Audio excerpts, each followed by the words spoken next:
Comrades, hear me now. The world does not owe you freedom. It does not. Hand it down as a gift, and it will not bend willingly to your desires. Freedom is not dispensed like coins from the treasury of the powerful. It is seized by those who understand the machinery of oppression, those who grasp the chains that bind them, and those who unite to break them. The rulers of this world, the owners of capital, have constructed a society that thrives on your labor while denying you its full fruits. They shape your minds, divide your spirits, and mask your exploitation behind illusions of choice and merit. Do not be deceived. The capitalists do not fear your individual struggle.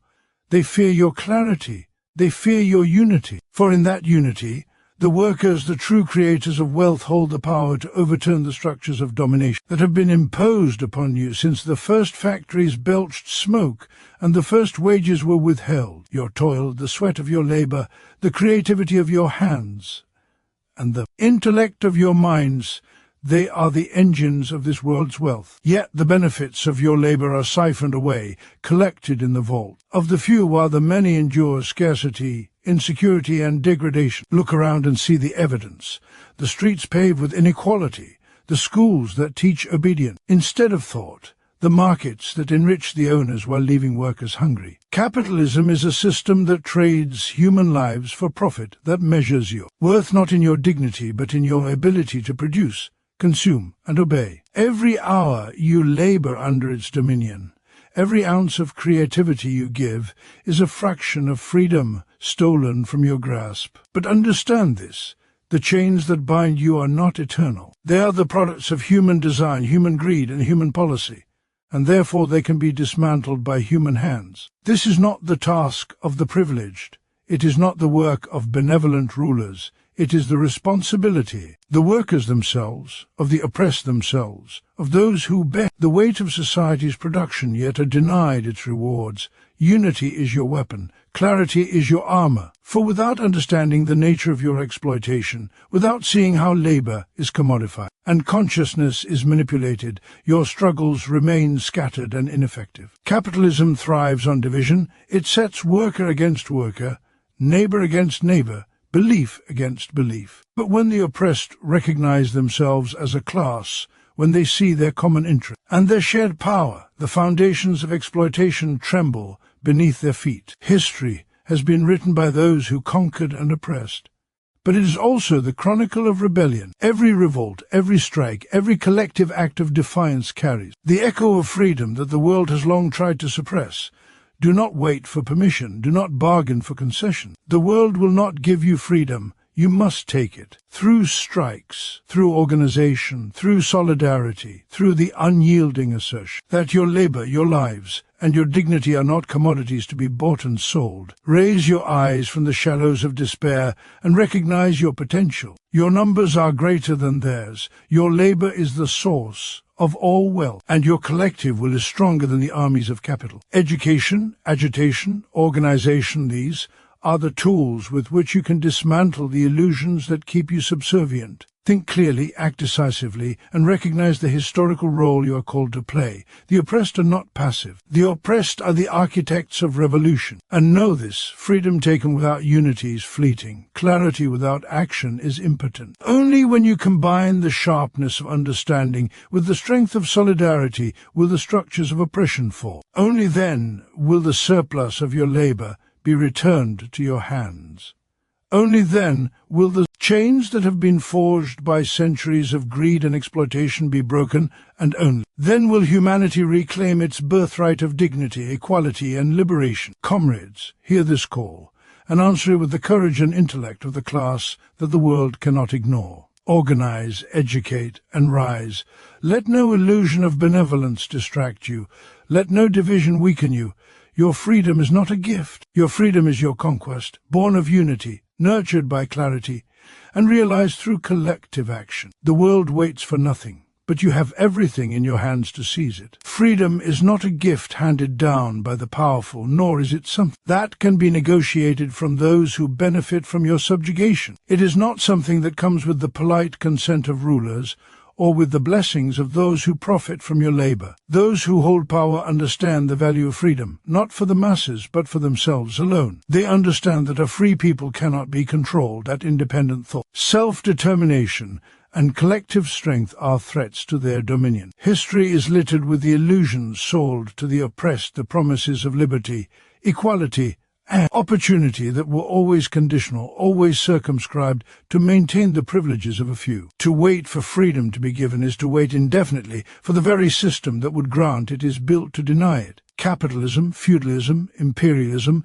and every form of hierarchical control have operated on the same principle, that those who produce, who toil, who sweat and suffer, should remain dependent, distracted, and divided. Freedom, therefore, is not a passive state. It is an act, a conquest, a deliberate transformation of the world through the hands and minds of those who have been oppressed, the oppressed working class, and all those denied their rightful place in society. Possess the raw material of liberation, labor, intelligence, creativity, and collective capacity.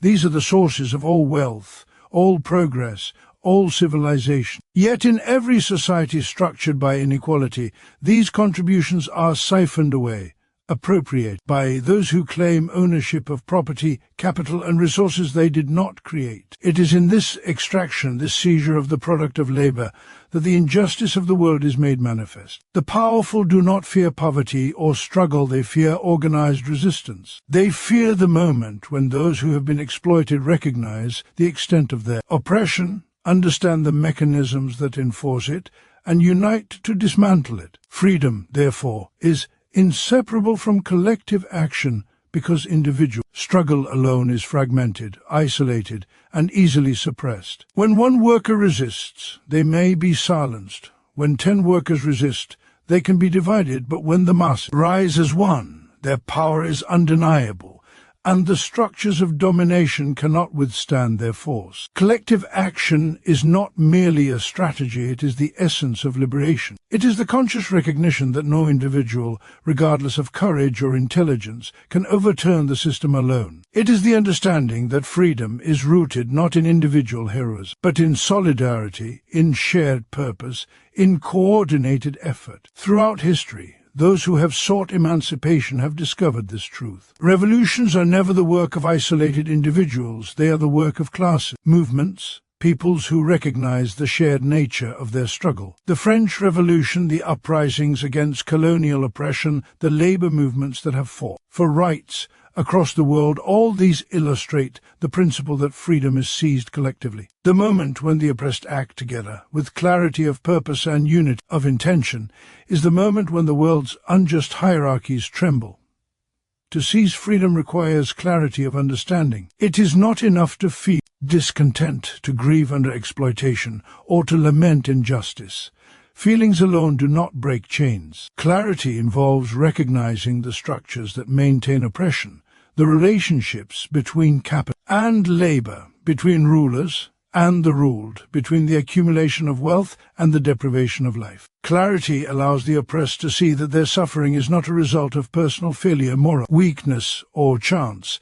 It is a product of a system designed to extract, to dominate, and to divide. With clarity, the oppressed can identify the points where collective action will be most effective, where solidarity can disrupt the machinery of exploitation, where organized resistance can create irreversible change. Without clarity, collective action risks being misguided, scattered, or co-opted, leaving the oppressed vulnerable to further manipulation and betrayal. History teaches that freedom is not a linear process. It is fought, reclaimed, defended, and often lost when vigilance fails. Every concession granted by the powerful has been won through struggle, never through supplication. Workers' rights, political representation, access to education, and social protections were achieved because the oppressed organized, marched, protested, and, when necessary, revolted. Every step toward liberation required collective effort, sacrifice, and an unwavering commitment to the principle that the world will not grant what the people themselves do not take. This is the fundamental truth. Freedom is the product of action, born from the conscious collaboration of those who understand that their fates are inseparable, that their strength lies not in isolation but in unity, that their liberation is tied to the collective dismantling of oppressive structures. Seizing freedom through collective action also transforms the oppressed themselves. It cultivates solidarity, mutual trust, and shared responsibility. It develops leaders not by privilege but through participation, courage, and commitment.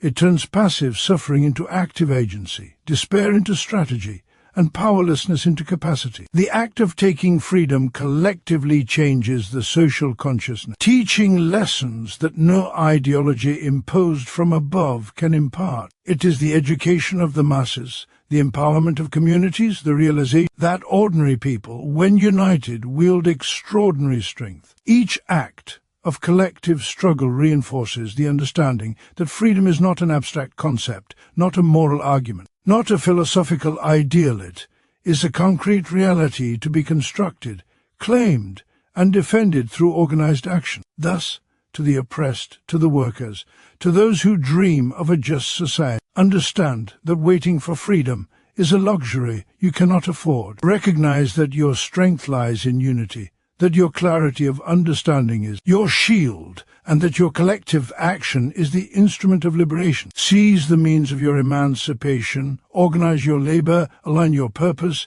and act with intelligence and determination. For the world does not yield to appeals, it responds to the force of the people united. Capitalism is not a neutral system of exchange, or a benign arrangement for the distribution of goods and services. It is a structure designed to extract the maximum amount of wealth from the labor of the many while enriching the few who own the means of production.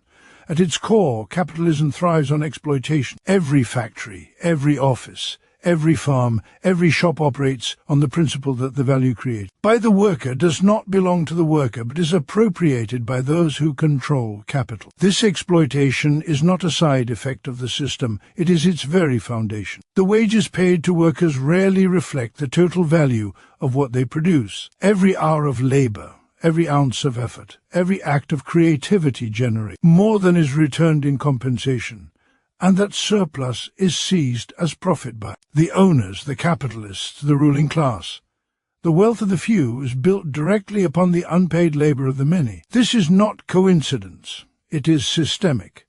The structure of capitalism ensures that the producers, the workers, remain subordinate while the owners consolidate power, influence, and wealth. But exploitation does not act alone. Capitalism also relies on division to maintain its dominance. It is not enough to extract labor and seize surplus value. The system must also prevent the oppressed from recognizing their collective power. It does so by creating artificial divisions among workers, divisions of race, gender, nationality, and ideology. The working class is pitted against itself, taught to compete for jobs, to envy those who earn slightly more, to distrust those who speak different languages or hold different beliefs. By fragmenting the people whose labor sustains society, capitalism prevents unity, preventing the very solidarity that could challenge the system. These divisions are not natural, they are manufactured. They are tools of control, ensuring that workers remain isolated, preoccupied, and distracted, incapable of coordinated resistance against the structures that exploit them. Control in capitalism extends beyond economics. It penetrates the mind and shapes consciousness. The system teaches the workers to internalize their oppression as personal failure rather than a systemic reality. Education, media, culture, and politics all serve to reproduce the ideology that justifies exploitation. Workers are told that they must compete, that they must accept scarcity, that they must defer to authority. They are taught to see themselves as individuals first, as members of a class last, and often not at all. Consumerism, debt, and social pressures bind attention and energy, ensuring that critical thought is diverted from the root causes of inequality. Under capitalism, control is not only coercive, it is persuasive, embedding itself in desires, aspirations, and habits. Yet, despite this intricate system of exploitation and control, the truth is that capitalism depends entirely on the labor of the working class. Without the toil of millions of workers producing goods, delivering service, and sustaining the machinery of the economy, capitalism cannot function. Every product, every service, every bit of wealth ultimately originates in the labor of ordinary people. The paradox is clear. Those whose labor creates the system are those who are denied its full benefits, while those who contribute little more than ownership and the ability to wield capital reap the rewards. This imbalance is not incidental. It is the mechanism of power. By exploiting labor while dividing and controlling the class that produces wealth, capitalism ensures its own continuation, perpetuating inequality and dependency across generations.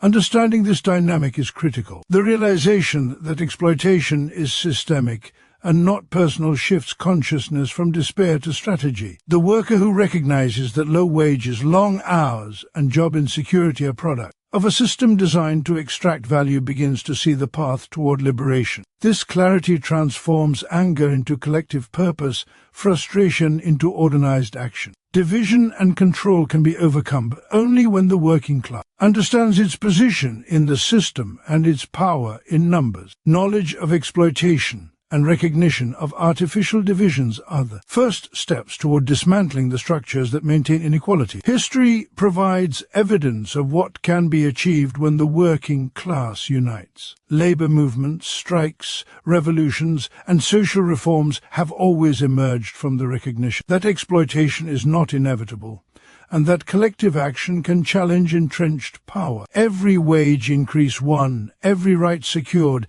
every oppressive law overturned was the result of workers understanding their exploitation and acting together. These victories are reminders that capitalism is neither omnipotent nor immutable. Its power lies in the consent of the exploited and in the divisions that prevent unity. When those divisions are overcome, the system's control weakens, and the possibility of systemic change emerges. Exploitation, division, and control are inseparable aspects of capitalism, but they are also vulnerabilities. The system's dependence on labor and the artificiality of its divisions mean that liberation is possible when workers recognize their common interests. Collective organization, shared consciousness, and mutual support become the instruments by which exploitation can be challenged. Education, agitation, and solidarity transform isolated suffering into revolutionary potential. The knowledge that one's labor is the source of all wealth, coupled with the understanding that others share the same reality, creates a foundation for mobilization. Capitalism's very mechanisms of power, the extraction of labor, the imposition of scarcity, the ideological manipulation contain within them the possibility of revolt. To confront capitalism's exploitation, the working class must act with both clarity and unity. Clarity illuminates the mechanisms of extraction, the ways in which surplus value is appropriated, and the strategies of division and control. Unity ensures that isolated struggles coalesce into a force capable of challenging the system. Exploitation is not merely economic, it is social, political, and psychological. The response, therefore, must be equally comprehensive, combining labor, organization, political mobilization, and cultural transformation. Only through such collective efforts can the working class dismantle the structures that exploit and divide them, reclaiming both the wealth they produce and the autonomy they are denied. Unity among workers is not merely a moral ideal or a pleasant aspiration. It is the foundation of any genuine challenge to oppression, the indispensable instrument through which the exploited can confront those who exploit them. In a society structured by inequality,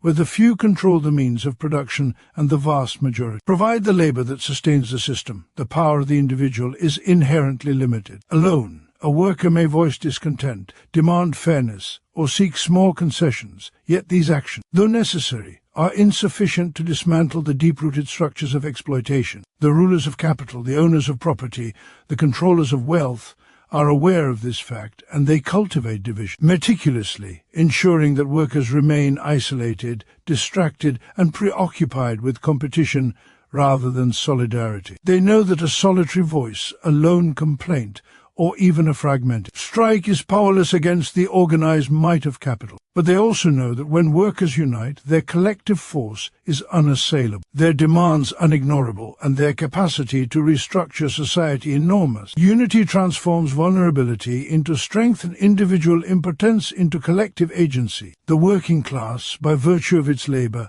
holds the true power in society. Every product, every service, every element of material civilization flows from the hands and minds of workers. Without the labor of the many, the wealth and comfort enjoyed by the few could not exist. Yet under conditions of division, workers fail to recognize this power. They are trained to see themselves as competitors for scraps, pitted against one another through wages, status, nationality, and ideology. This is the strategy of the ruling class: divide and rule. By fostering suspicion, resentment, and rivalry, capitalism ensures that the very force capable of challenging its domination remains dispersed and impotent. Union, therefore, is not optional, it is essential. It is the recognition that the strength of one is the strength of all, that the liberation of one worker is impossible without the liberation of the entire class, and that coordinated action is the vehicle through which justice can be claimed. Unity is not a vague sentiment, it is a strategic weapon. When workers organize, when they come together in shared purpose, their collective action disrupts the mechanisms of exploitation. Strikes, boycotts, and labor movements demonstrate how unified workers can halt production, challenge corporate power, and demand equitable conditions. Across history, every significant advance in workers' rights has arisen from this principle. The 8-hour workday, minimum wage laws, social security, and workplace safety regulations were not granted out of benevolence. They were won through collective struggle, through the recognition that organized masses cannot be ignored. These victories exemplify how unity amplifies the power of the worker,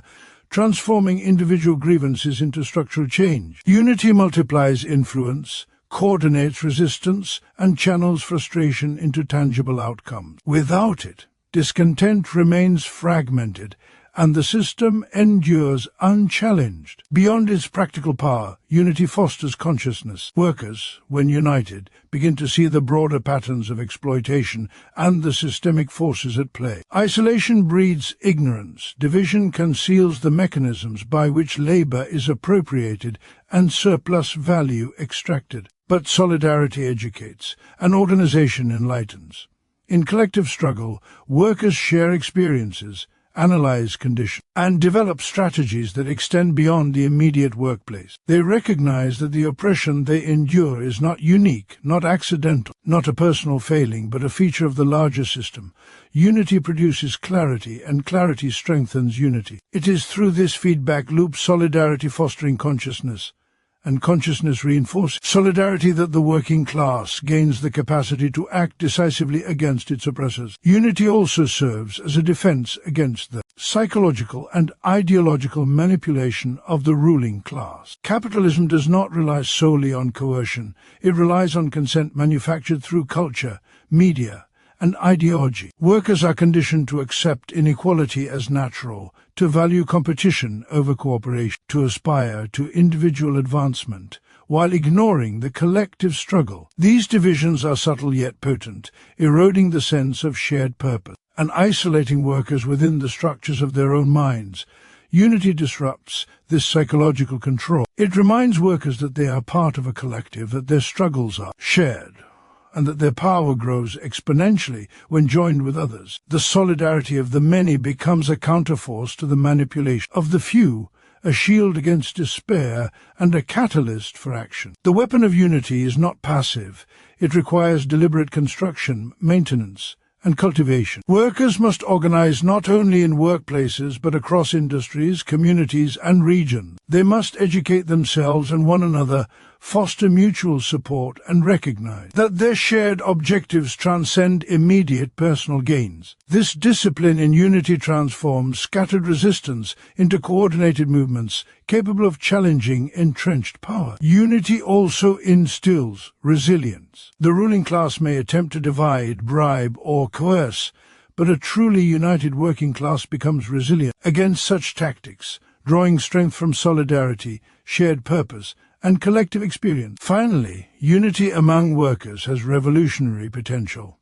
It is the mechanism through which systemic change becomes possible. The structures of oppression, built to withstand isolated dissent, are vulnerable to collective power. When workers recognize their interdependence and act together, they wield the authority to reshape society, redistribute wealth, and redefine the conditions of labor and life. It is through unity that exploitation is confronted, injustice challenged, and freedom reclaimed. Unity transforms the working class from a passive instrument of the system into an active agent of historical change, capable of not only resisting oppression but dismantling it entirely. Clarity of understanding one's exploitation is not a luxury or an abstract ideal. It is the cornerstone of any effective struggle against oppression. To fight without comprehension is to act blindly, to expend energy without direction, and to risk being manipulated by the very forces one seeks to challenge. The working class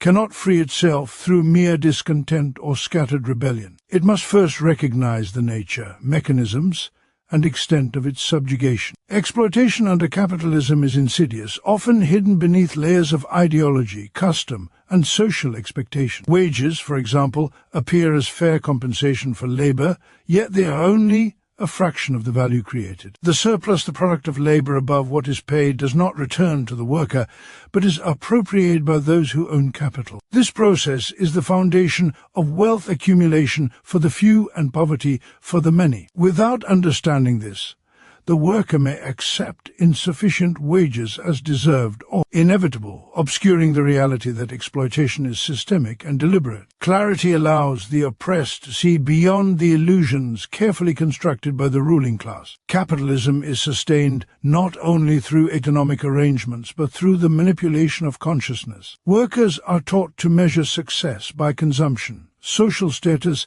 and individual advancement rather than by collective welfare or structural justice. They are encouraged to compete with one another, to envy neighbors or colleagues, and to internalize failure as a personal flaw rather than a product of systemic inequality. This ideological control ensures that the mechanisms of exploitation remain largely invisible. Workers may feel overworked, underpaid, or oppressed, but without clarity, these feelings remain fragmented and isolated, detached from the broader system that produces them. To struggle effectively, one must pierce through these illusions and comprehend the structural realities that underpin daily experience. Understanding exploitation is not merely recognizing that one is treated unfairly. It is recognizing the interconnectedness of labor, capital, and power. It is realizing that the hardships experienced in one workplace are mirrored across society, that the extraction of surplus value from one worker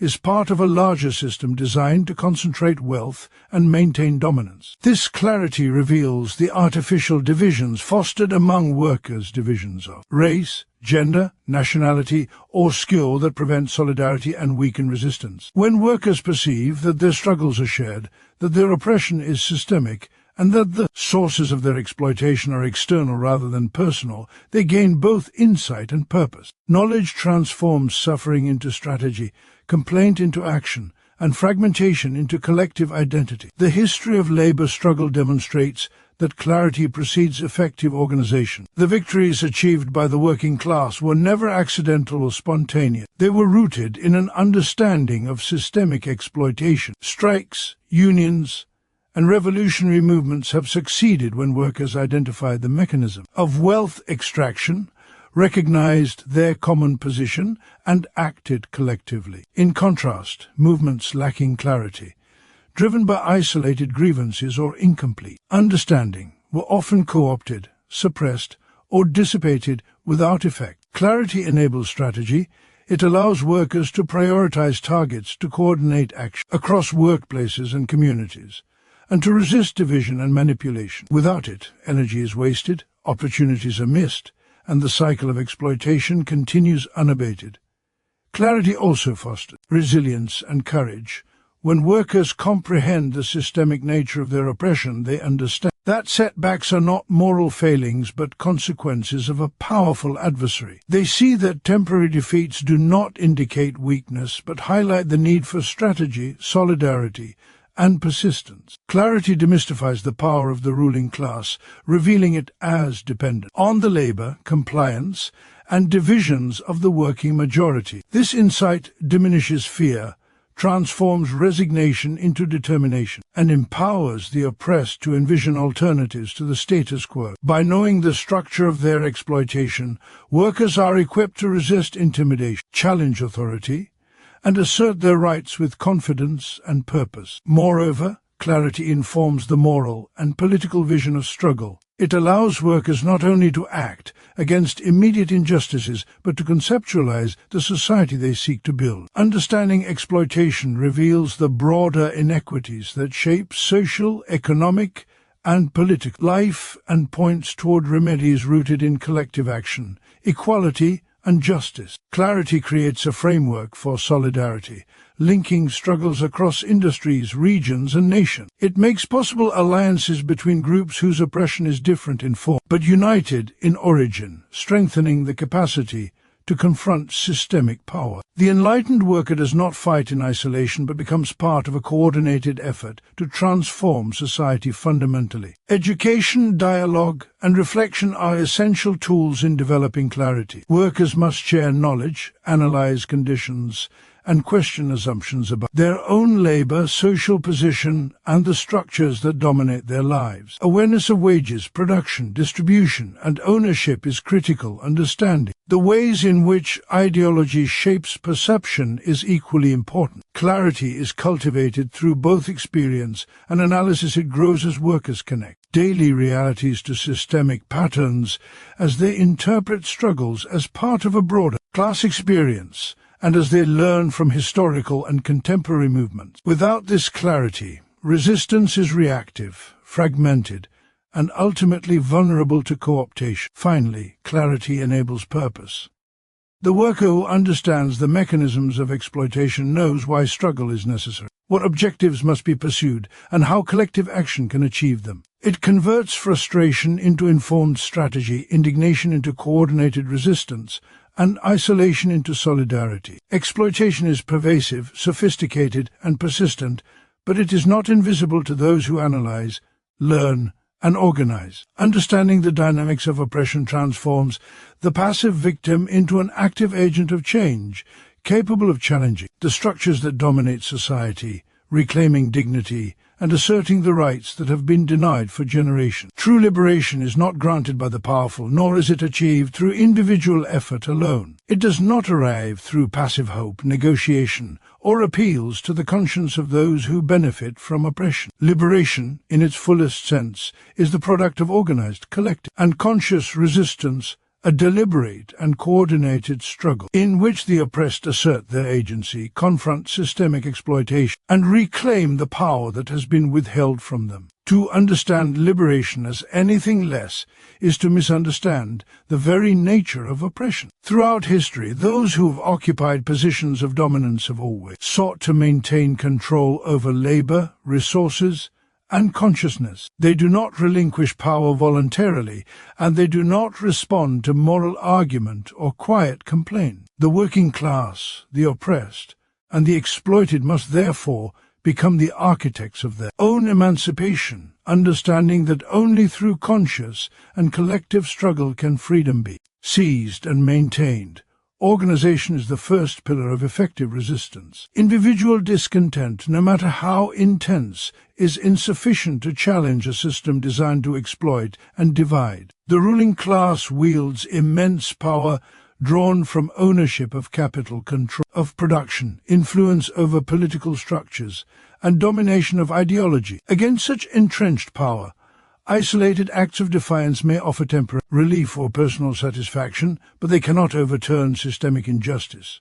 Organization, by contrast, multiplies strength. When workers come together in unions, councils, or revolutionary movements, their capacity to act expands far beyond what any individual could achieve. Organized resistance allows coordinated strikes, collective bargaining, and the strategic disruption of production. It channels energy into tangible outcomes, converting anger into results, frustration into reform, and collective dissatisfaction into social transformation. Without organization, the resources, labor, and potential of the oppressed remain scattered and ineffectual, leaving the system intact and unchallenged.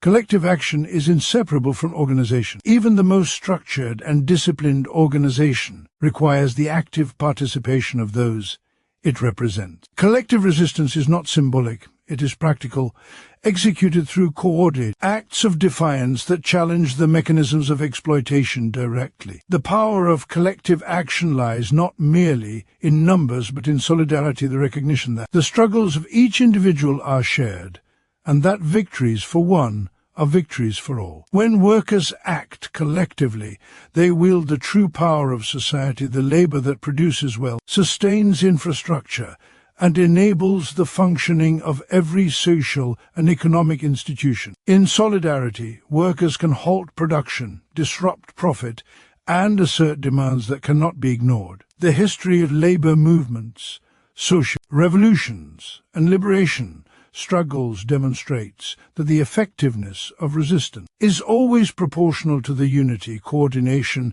and participation of those involved. Consciousness is the third essential component of liberation. Organization and collective action alone are insufficient if the participants lack understanding of the structures they seek to dismantle. Conscious resistance arises from clarity, the recognition of how exploitation functions, how wealth and power are concentrated, and how division among the oppressed serves the interests of the ruling class. It is the informed awareness that personal grievances are part of a systemic pattern, and that individual struggles are linked to broader societal dynamics. Conscious resistance combines knowledge with action. It ensures that efforts are strategic rather than reactive, that demands are informed rather than symbolic, and that the struggle is sustained over time. A conscious movement is capable of resisting cooptation, deception, and demoralization, recognizing attempts by the ruling class to fragment solidarity or distract from collective objectives. Without consciousness, even large-scale organization can falter,